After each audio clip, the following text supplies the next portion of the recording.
friends, here's the soap we made yesterday on our pretty gemstones, and they're in there real well. Double check they don't move. All right, let's unmold it. I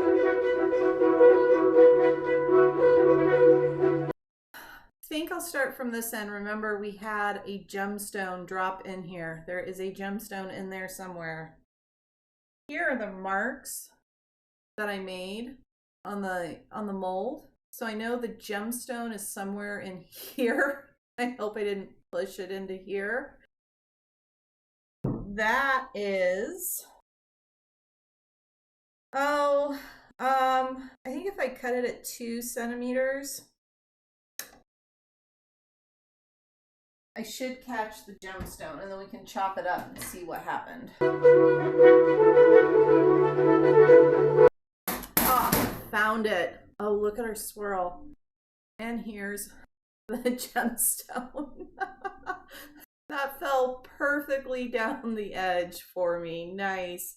That is just a beautiful swirl. Check that out. I'm going to cut all of the other bars just about 1 1/8.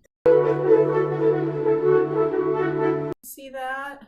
That's from the gemstone that fell. Let's fix that real quick before we cut the rest.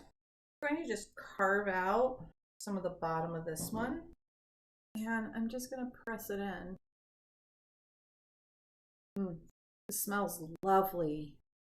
Okay, now that that's filled up, look at that. Hardly tell on the bottom. Do the same thing on the top. I'm just pressing down, and with this flat against the bar, just kind of planing that one little area. And looky there. No more hole. Save the bar. Look at our swirls. Love. All right, let's chop the rest of these up.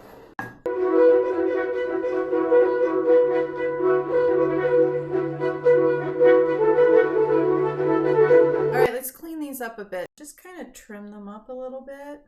Now, to talk about trimming and beveling here for just a second, you see me do this a lot because I do it in these videos for these smaller batches. I do not trim and bevel my soaps when I'm doing my larger production runs because it takes too much time. How pretty that is. Oh, that came out just lovely. This one here, you can see we got pretty close to the edge cut, and you can see some of the gemstone on the side.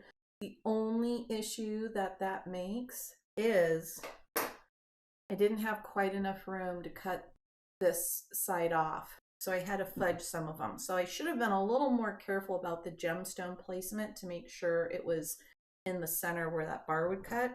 But anyway, back to beveling. A beveled bar does feel better in your hand when you're first using it, and it does look so pretty, doesn't it? But it takes a lot of time, and time is money if you are doing soap production for profit. The benefit ceases to exist after the soap's been used for a few times. So, you know, soaps kind of self-bevel. They soften themselves up when they're used, meaning the sharp edge. It won't be there very long. Plus, you also end up with all these little shreds. But when I'm making these videos with you, it is nice and relaxing. It's fun. So I'm beveling for my own pleasure, not beveling for profit. Beveling does not equal profit. Isn't that just a lovely green? I am thrilled with it. See that lovely pale green we got? Or our darker green mixed with the lighter base color. Great little ombre of green on the side of that. Love it.